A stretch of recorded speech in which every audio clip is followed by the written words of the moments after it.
Before I begin discussing the most highly rated horror game of the year, let's make sure I have everything I need.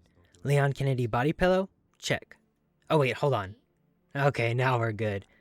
Our discussion begins not with Requiem, but with the reveal of Requiem. It was first shown off at Jeff Keighley's Summer Game Fest last year and was immediately met with a lot of praise. It gave us a glimpse at our new protagonist, Grace Ashcroft, and showed that we would be returning to Raccoon City. Obviously something, or perhaps I should say someone, is missing here, but it's cool that Capcom showed some restraint. If I had it my way, I wouldn't have shown Leon in any promotional material or on the box art at all.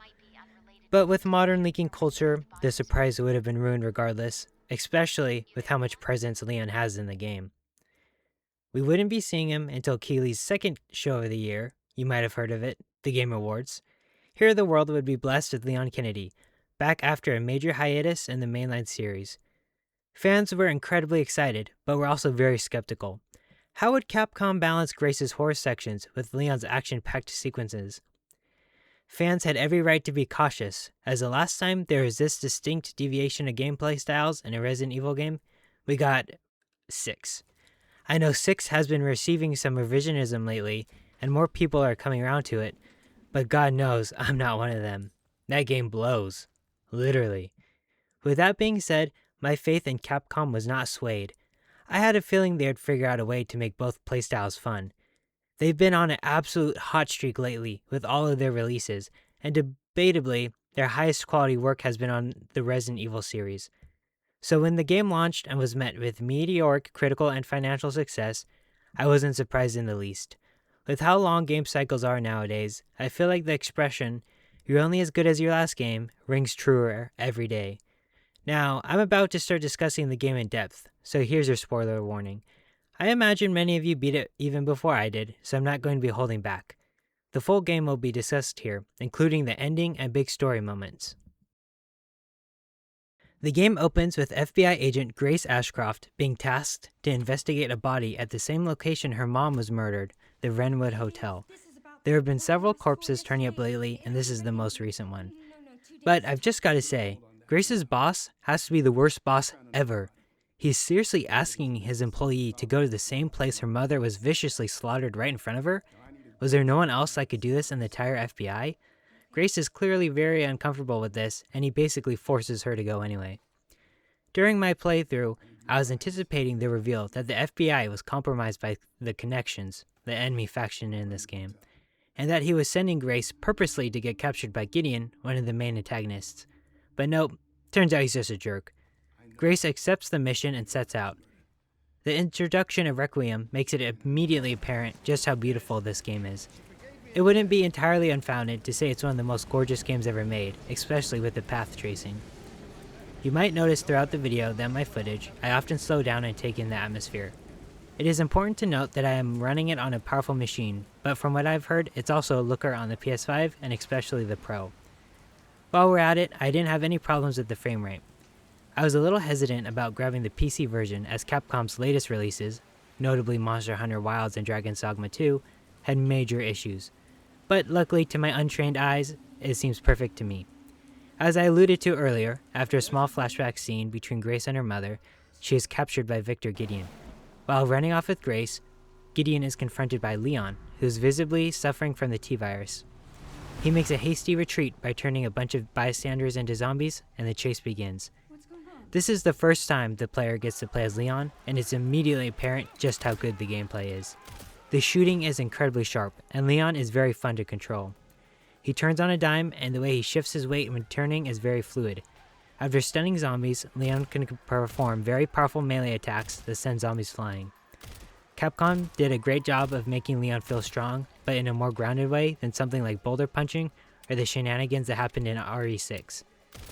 I saw this online, so I can't take credit, but I've seen the term old man violence be applied to Leon's brutal executions in this game, which I think is super accurate. It's definitely reminiscent of Joel's ferocity in The Last of Us, or even Old Man Kratos from the Norse saga. Also, I think this is a good time to mention this, but if on your first playthrough you play Leon's sections in first person, please out yourself so we know who the crazies are among us. Grace in third person I can excuse, but Leon, sorry, I can't look past that. If we ever want society to improve, we can't allow you guys to continue being with us. I heard recently an island in the Caribbean Sea opened up. Maybe we should send you guys there. Anyway, the next gameplay section is back with Grace. I'll comment a bit later on how I feel Capcom did tying these playstyles together since it is still a bit early. Grace manages to free herself but ends up running into the girl. The girl serves as the main monster for the first half of the game, and in my opinion she's pretty terrifying, especially for a Resident Evil monster. Though RE8 still has the scariest monster. If you know, you know. During this level, I found myself being chased by the girl, as one probably will, and I decided hiding behind this cart was a good call. Calling back to my roots as a Dead by Daylight player, don't worry, I dropped it years ago, I prepared to engage in a quick round of Ring Around a Rosie, but to my genuine surprise, the cart was sent flying, and I found myself in need of a new pair of pants. I've played a lot of horror games, so I've developed a bit of thick skin, but this caused me to legit panic. It took me completely off guard. It was a great moment of horror. Luckily, the girl is weak to light, so running to a well-lit area is usually the move. By the way, does this area remind anyone else of PT? This hallway reminds me of it a lot. After you escape this area, the game shows that Leon has arrived at Rhodes Hill. Did I forget to mention that's where we are now? And this is when the game really clicked for me, and I knew Capcom absolutely cooked. Those that know me know that I absolutely love parry systems, so I was delighted when I saw the tutorial pop up for it. This also adds to Leon's cool factor by 1000%. The stuff you can parry in this game is absurd. I would recommend trying to parry everything. How can this even get any better? Chainsaw. Finally able to use a weapon that's been plaguing Leon for years, it feels very cathartic. Luckily, this isn't the only time Leon will be able to use a chainsaw, man. He eventually runs into Grace and quickly dispatches the girl. This is the first time our two protagonists meet, and their dynamic is immediately great. I was curious pre-launch how much Grace and Leon would actually interact, or if they would only come together at the end. They get separated and Leon hands over Requiem to Grace. Leon is captured by Gideon and Grace is finally free to explore the Rhodes Hill facility, Requiem in hand. The facility harkens back to the roots of Resident Evil, asking players to explore its various rooms and discover its secrets. Veterans of the series will immediately see the similarities to Spencer's Mansion and the RPD, the main settings of Resident Evil 1 and 2. It's really cool to see Capcom bring this style of level back, as in my opinion it's been absent for a long time.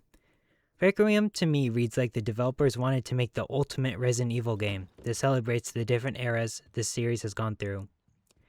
You have the Rhodes Hill facility, which represents the classic era, the Leon segments, which provides a slightly more grounded take of the action found in 5 and 6, then finally, the intense horror of 7 and 8. Grace's main objective is to escape the facility, but in order to escape, she has to find 3 quartz. These can be found locked away in safes, in which you obviously have to do a puzzle to open. But before you find any quartz, you'll run into a room with 2 max security cells, one holding a little blind girl, and the other housing a mysterious gaping hole. The girl's name is Emily, and it's apparent she's been experimented on, or is the result of an experiment herself. I'm a little mixed on where Emily's story goes, but I'll explain when we get there. From the get-go, the game informs you that you need a level 3 security pass to free Emily from her cell. I think this serves as an interesting incentive to keep players looking for higher levels of passes, as most players will want to free Emily. But back to the facility. The place is littered with zombies, and you'll quickly realize Grace is not Leon, if that wasn't already apparent. Just a single zombie can be a major threat, so avoiding detection is key. To further highlight the difference between the two, Grace's melee is pushing the zombies away, which is a far cry from Leon's roundhouse kicks. But her push is actually really helpful, as it'll let you flee from most encounters or empty rounds into enemy heads while they're stunned. But ammo is scarce, so using ammo as a means of escape or momentary distraction is a better idea. Don't be like me and finish off every zombie you see, because you'll regret it later when you don't have any ammo. Speaking of not having any ammo, let's finally discuss what most would assume the game is titled after, Requiem. A DSO-issued service weapon, the group Leon is working for. Its primary purpose is to be the player's get-out-of-jail-free card. Best used only in desperation, Requiem feels extremely powerful to fire. The animations and game feel perfectly convey how heavy the Magnum is, and enemies explode into giant bloody flesh chunks when hit. But like I've been alluding to, ammunition is scarce for this bad boy, so use it wisely. The majority of the enemies here are normal zombies that for some reason still perform the tasks they had in life. Well, they try to at least. There's one that is constantly turning the lights in a hallway off, and another that still believes himself to be a doctor, not sure what his diagnosis of his patient is going to come back as. Then there's the special enemies.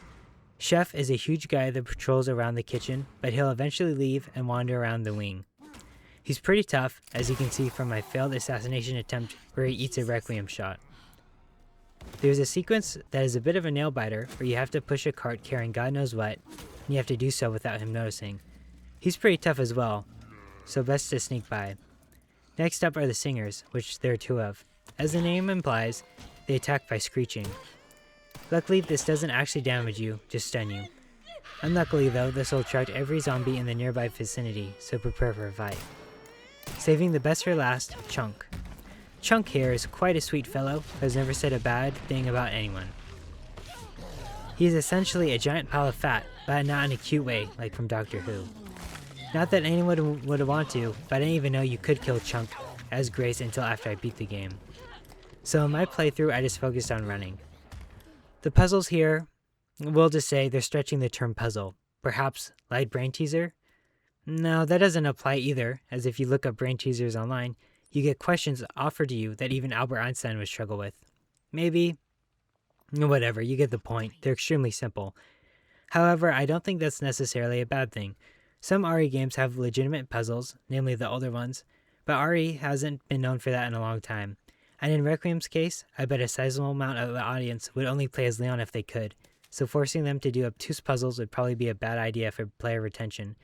But if it was up to me, they would be slightly more difficult, because the puzzles in the game just boil down to looking at photographs with super obvious details or reading notes about items and fetching said items. The notes even say exactly where to find the item. While locating the puzzle items, you'll come across coins that can be used in the parlor room to acquire upgrades, such as more loadout space or more health. I made the mistake of not acquiring the upgrade that allows you to carry more blood, as I assumed you'd be given another chance later to do so.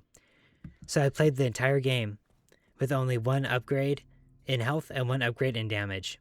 Accidental challenge run. Speaking of the blood system, eventually in the facility crafting will be unlocked for you, with blood as the main currency. Leon has access to crafting as well, but it does not depend on blood. This system is fine, and blood is extremely plentiful, so that is never an issue. The most fun items to craft are the hemolytic injectors, which cause your foes to explode into a bloody mist. I would prioritize making these when playing as Grace. Rose Hill Facility is probably the best designed area in the game, but I'm unsure if it's my favorite part of the game due to me being a bigger fan of action than horror, but there is plenty of action to be found here as well. I'm hoping for the next RE game, there's another classic inspired location. I'll elaborate later on what the future of RE might be. On the way back from grabbing acid to melt the lock, we run into Gideon again. He spouts some stuff that hints at Grace's true identity, but she does a pretty smart maneuver to get away. Now with 2 quartz acquired, it's time to free Emily. Not because Grace is particularly interested in freeing Emily to, rescue her from this hellhole, but because she needs Emily to read Braille to unlock the last quartz. In my opinion, this situation adds moral ambiguity to Grace's character. First, rescuing Emily only becomes a concern when she's directly needed, not out of concern for her. Second, Grace is willing to put Emily's life on the line for her own escape. Emily is safe within her cell, but is in extreme danger thanks to Grace. Now, I understand that when push comes to shove, people will make hasty decisions, and obviously Grace is in quite the bind, but I just thought I'd put it out since it is something I've thought about. Just keep this rolling in your mind as I'll be bringing it up again. In order for Emily to reach the last quartz, Grace has to carry her. I believe this was a better decision by Capcom than allowing Emily to follow the player around. This solves the problem a lot of stealth games have, where companions will be clearly spotted by enemies, but in order to not frustrate the player, the enemies won't react. I remember this happening in my Last of Us 1 playthrough a few times. I wonder if Grace carrying Emily was in response to a small but vocal part of the Resident Evil fanbase hating escorting Ashley around in 4. The second reason is because when carrying Emily, the player is unable to draw any weapons, making tense situations even tenser now. Third reason is perhaps the simplest. Holding Emily will make most players immediately form a deeper bond with her, which would be good to build so if this bond was potentially broken later. Wink wink, nudge nudge, it would hit deep. After dropping Emily off at the quartz location, you need to defend her and take out the approaching zombies. Now would be a good time to mention there's actually another special enemy type I haven't mentioned. If you've played Resident Evil before, you know the drill. If you don't finish off certain zombies with a headshot, they'll come back stronger. This is a big reason why I like the hemolytic injectors. You don't have to leave it a chance. After clearing the zombies, you can return to Emily to retrieve her and the quartz only for... Yep, the girl isn't dead. Shocker, right? Also, am I the only one who thought the girl was a mutated version of Grace's mother? Let me know if you also thought that. The girl runs off with Emily and the quartz into the basement. Feeling guilty for her previous actions, Grace descends after the two. Back to Leon. Gideon is trying his best at foreplay until Leon has enough and bails. This next section really highlights the masterful entwinement of the two gameplay styles. The first mandatory boss fight is against Chunk's brother, Chunk. The previously thought to be invincible monster is dispatched rather easily by Leon, thanks to a newly found shotgun. A lot of the joy from Leon segments comes not just from the slick gameplay, but from the feeling of revenge. Leon serves as the player's main vehicle for getting back at these enemies that once harassed and chased you down endlessly. Capcom was smart enough to have Leon navigate environments after Grace, as now you're already familiar with and probably dislike these evil residents that you get to brutalize. You can freely explore the facility now as Leon. I imagine the more enemies you leave alive as Grace, the more fun this section is. Luckily, I still had quite a bit left alive, but I can imagine creative players clearing the entire place as Grace, only to now play as Leon, wandering around an empty facility. I took out the remaining zombies and even paid our dear friend Chef a visit. This section ends with an all-out brawl with normal and evolved zombies. Then it is revealed that the person Leon has been communicating with this entire time has been Sherry. Perhaps eagle-eared fans noticed that it wasn't Hunnigan, but I was fooled. I found out later it was already revealed before launch that Sherry was going to be in the game. Luckily for me, I didn't see any of that. Grace's next session consists of a cat and mouse chase between her and the girl while trying to free Emily. This is likely the scariest part of the game for most, as the girl is constantly on the prowl. The player's objective is to recover all 3 joint plugs to restore power to the cells in order to open them. The plugs can be used to open different sections of the level at a time, and you'll have to be creative at times in order to succeed. The plugs also light up the areas where they are placed, keeping you safe from the girl. I like the puzzles here a lot, still on the simple side, but the added difficulty of having to maintain the plugs and keep away from the girl makes it a nice challenge. I also like how some rooms have alternate ways to get into them, which some are required to know to make progress. The most memorable section is definitely when you have to fight zombies on a conveyor belt that is actively pushing you towards your demise. After finding all the plugs and grabbing Emily, you have to make a mad dash towards the elevator to escape. Of course the girl isn't going to give up that easily, so she hitches a ride up as well. In order to escape, you have to do a quick time event to open up the elevator door. But I thought it was a DPS check like a freaking Destiny raid boss, so I completely wasted 3 Requiem shots. Bummer. But for our trouble, we got a severed hand. Nice. This severed hand actually does serve a purpose, but one unknown to me until literally right now. I checked to see if I missed the purpose of the severed hand, and apparently it's a key item in an extremely complicated puzzle. You know how earlier I was complaining the puzzles were far too easy? Well, apparently the developers had already answered my critique by adding an extremely difficult puzzle that required the community to solve it, ultimately being cracked by data miners. But now we finally returned with Emily and the last quartz in hand, meaning we can escape. Leaving the facility brings us to the Courtyard, where a new character is introduced. A helicopter pilot, Harry Reid, offers Grace a ride out if she can get his keys for him.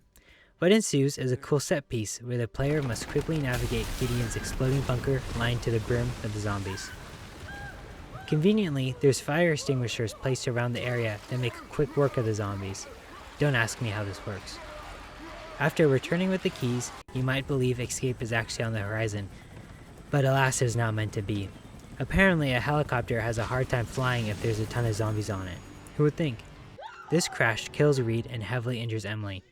The player is swapped back to Leon, and I was quickly reunited with my favorite Resident Evil weapon. I absolutely love the bolt rifle in these games, with it being my default go-to in RE4. It feels great to use here, and it's so satisfying to land headshots. As Leon, the player is tasked with guarding Emily and Grace. There's a lot of games that ask you to defend a person or objective, sometimes both, so it's not exactly a novel idea, but this one in particular really seemed to pay homage to The Last of Us. I'll avoid specifics here, but there's a pretty similar level in this game where Joel has to snipe enemies to defend Ellie and their companions. In fact, Requiem shares a lot of DNA with The Last of Us. I mentioned it earlier, but the more realistic, brutal executions Leon performs would fit right in with The Last of Us series. Hell, even a bloater shows up. I'm jumping ahead here in the timeline, but fighting the special forces later in the game also deeply reminded me of The Last of Us 1's climax. I think it makes perfect sense that Capcom would take some notes from The Last of Us 1. It's a deeply influential game. Leon has to stay behind to fend off the bloater in order for Emily and Grace to escape, meaning the two are separated once again. Water treatment is where our last encounter with the girl will take place. Grace bravely sets Emily behind and willingly locks herself in with the girl in a nice moment of growth. In order to succeed, the player must activate 3 power units scattered around while avoiding the girl. It feels good to finally do real damage against this monster, as by this point you've been harassed by her for 2 previous encounters where you were powerless to do much. Between the lamps strung around in Requiem, it's not hard to fend her off. After activating all 3, the roof opens and she's toast. Good riddance. Except you learn later that perhaps this is actually tragic. Grace goes back to Emily, only to find her corpse. Emily had died while Grace was fighting the girl. This really surprised me and took me completely off guard for 2 reasons. 1, I was shocked that Capcom actually had the nerve to kill a little blind girl, and 2, that I hadn't gotten it spoiled. As you can tell from when this video is released, I played the game a few weeks after most had beaten it already. But Emily's fate is even worse than death, as she mutates into a giant monster similar to the girl, which hints at that monster's true nature. Grace is unable to bring herself to put Emily down, but Leon, who's seen a lot of shit at this point, is able to do the right thing. Pay careful attention to where I'm shooting. Trust me on this. It'll be important later. Grace is extremely distraught, which is completely understandable. Circling back to earlier, while she didn't cause Emily's death directly, it could be argued she's responsible. This is an emotional high for Resident Evil in my opinion, perhaps only matched by the ending of RE8. It would be a real shame if this were all to be made completely redundant by a horrible plot twist later. At this point, we are introduced to Zeno, Vesker's #1 fan. Perhaps this is an original experience, but at my high school there was a kid who absolutely adored Wesker and would cosplay as him. I'm pretty sure Zeno is just that kid but grown up. A little desolate hollowed shell of what it used to be, Raccoon City is where Leon follows Grace. This is a big moment for longtime fans of this series. While being home to the most iconic locations in the franchise, the city itself has been gone from the main series for a long time. Returning as Leon makes for a really cool payoff that's been in the making. This series is no stranger to weird and dangerous environments, so if you were in the developer's shoes, how would you communicate to the player that Raccoon City is a place you don't want to be investigating? Would you pick giant man-eating spider? Well, they did, and it's nasty as hell. Sorry to my tarantula bros out there. Killing this thing for them must be akin to killing a large dog, but I'm all for dumping bullets into this sucker. What I think is really funny is that recently a trend has been developing where games will allow players to censor spiders. Grounded and Monster Hunter Wilds both have toggles that change the appearance of spiders, with the most famous example being how Lethal Company does it. In that game, the spiders will change into floating pieces of text that read spider. But Capcom said screw that, get close and personal with this extremely realistic and baby-spewing 8-legged abomination. Get up close and personal you shall, as the boss arena is stuffy. You'll want to be constantly on the move and trying to get around it, where the usual giant weak spots are located. I wouldn't exactly say that I'm afraid of arachnids, but this is certainly the nastiest enemy in the entire game, hands down. Fortunately, we send it plummeting down several stories to its demise.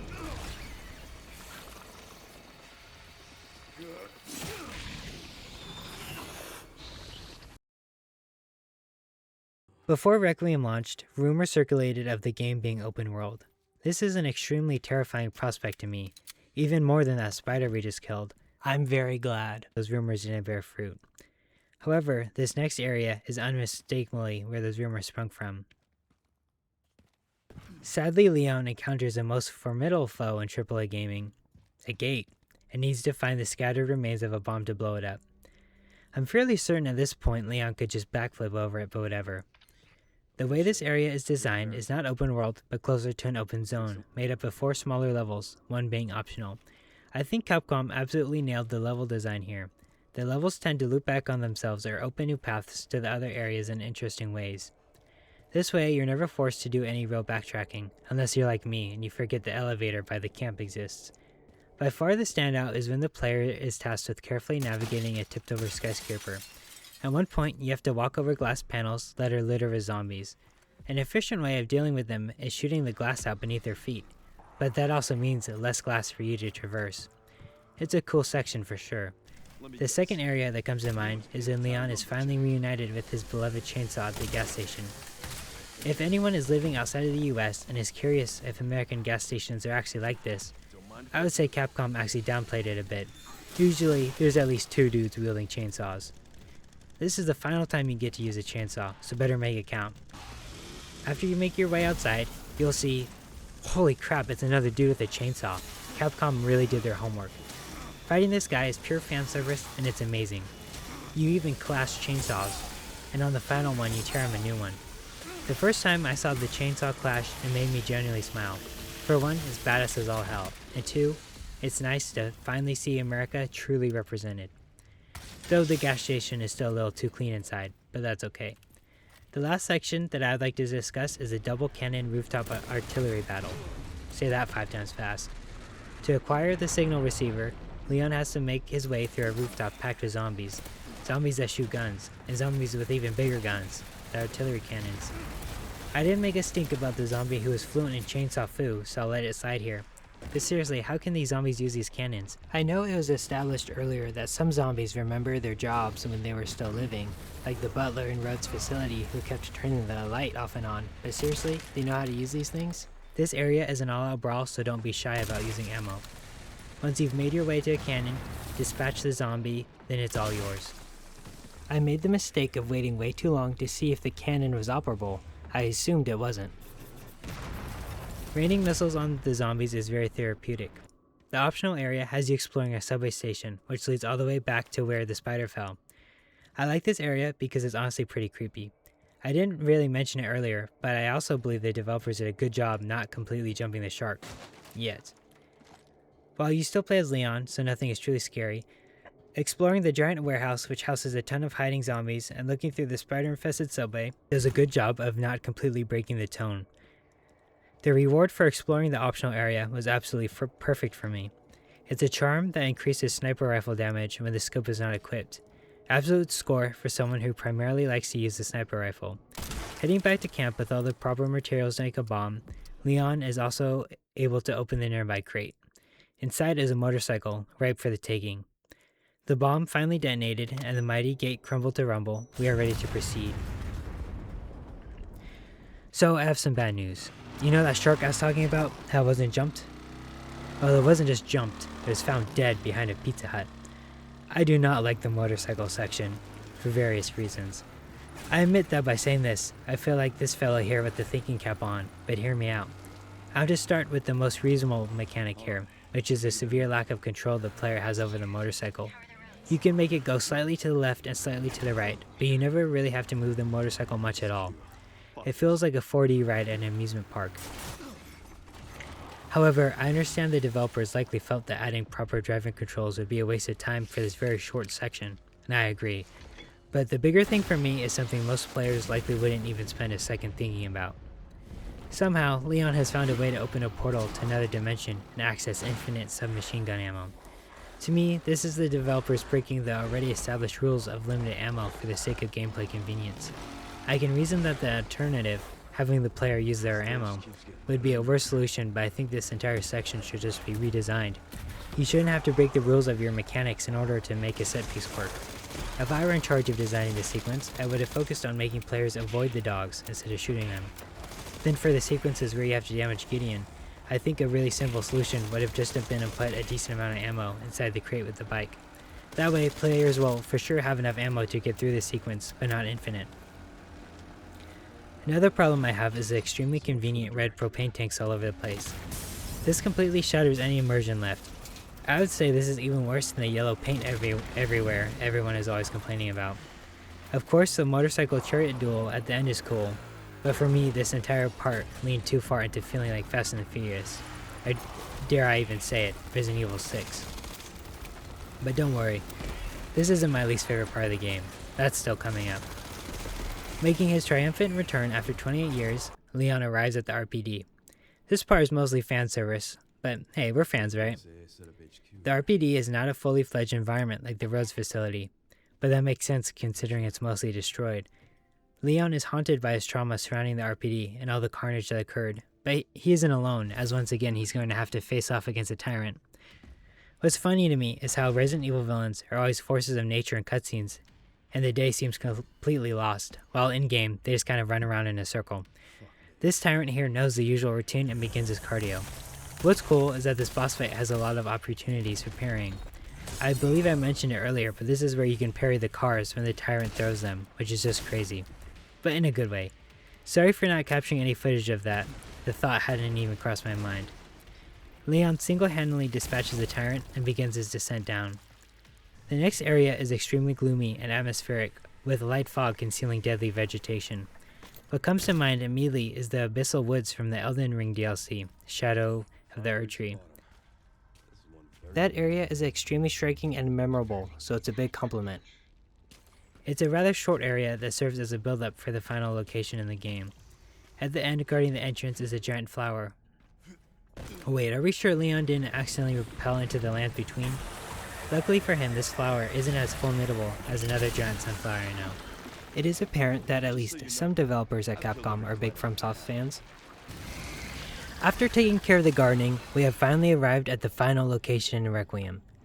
An old Umbrella facility now being used by the Connections. I imagine Sam Altman's compound looks quite similar. He even has the liquors. Now, this is when the game turns it up a notch. Leon comes across a giant screen that shows not only where Grace and Zero are, but an approaching Special Forces team. These guys mean business, and for that reason I really enjoy these combat encounters. Going from deadly but slow zombies to fast soldiers that will absolutely blow your brains out is an excellent change in the formula. Honestly, I wish these guys showed up around halfway through the Raccoon City segment. They're that fun to fight.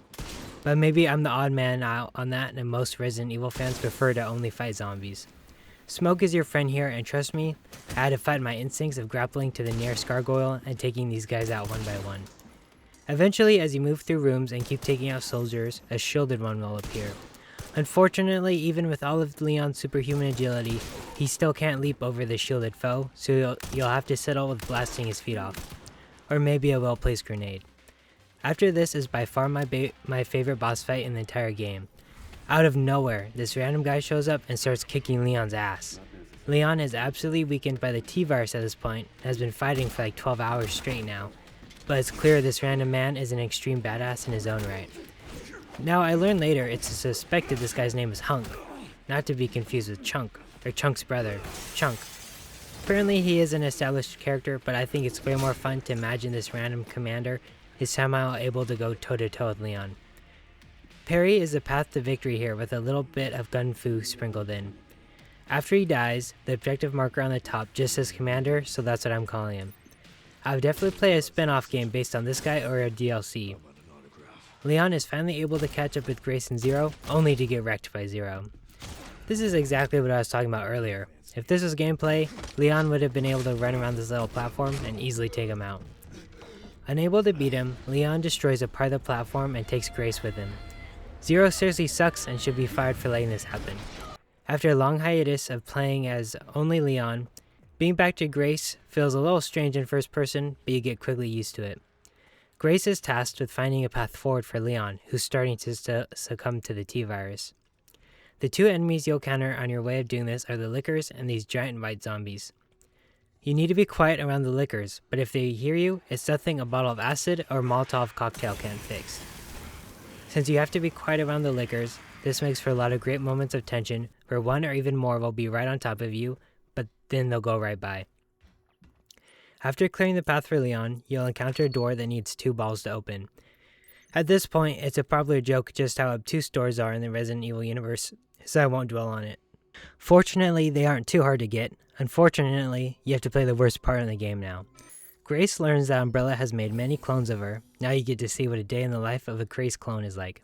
Except it's not Grace. because it takes place way before she was even born. It's later revealed that Chloe, the Grace clone you play as, isn't a Grace clone at all, but it's like, yeah, obviously, unless the implication is that Grace is just another clone.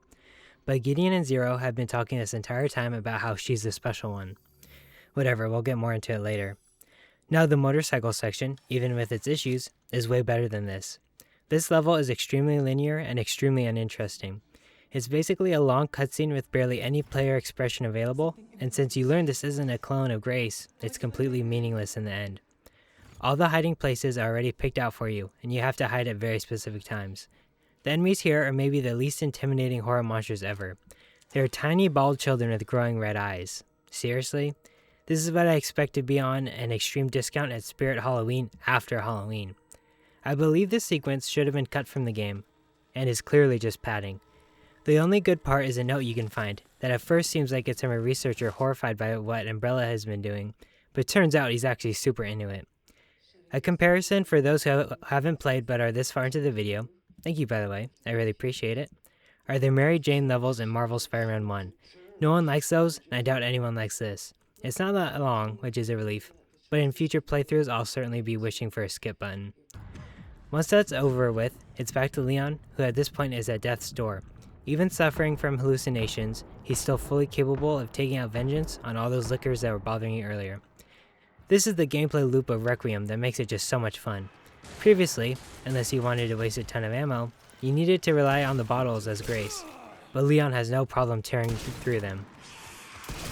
Now while he's battling lickers and is about to die from his illness, Grace learns her true identity. Turns out, Alyssa isn't her biological mom, and she was adopted by Spencer in his final days. Spencer apparently had a change of heart, and he says that Grace is his Requiem. You thought the title of the game was based on the gun, huh? It's a little cheesy, but I love it when titles are assigned a different meaning and a new context. I'm curious how huge Resident Evil lore nerds feel about this, as last time we saw him, Spencer was an extremely crazed old man who seemed pretty damn evil to me. The game is shouting at you at this point the password needed to acquire Elpis, and that it isn't a weapon, so I'd love to see the percentage of players here who picked the bad ending coming up. Grace rushes down to the platform just in the nick of time and bargains with Zero that she'll do what he says if he spares Leon. Now, the player is presented with a choice. Either destroy Elpis or open it. From the cutscene earlier, it made it pretty clear that Elpis was something made by a regretful Spencer, but I can't lie and say I was 100% confident with my choice. I felt bad going against Leon, but I suspected this was the better outcome, so I opted to open it. And I was right. In the bad ending, Leon is killed and the game ends without a final boss. Can't really get much worse than that. With Elpis finally released, it's revealed that it's a cure meant to end biological warfare. Zero immediately injects himself with it, which is perhaps not the smartest thing to do when dealing with unknown drugs. This causes him to lose his powers, which causes him to become separated with his head by an obviously not dead Gideon.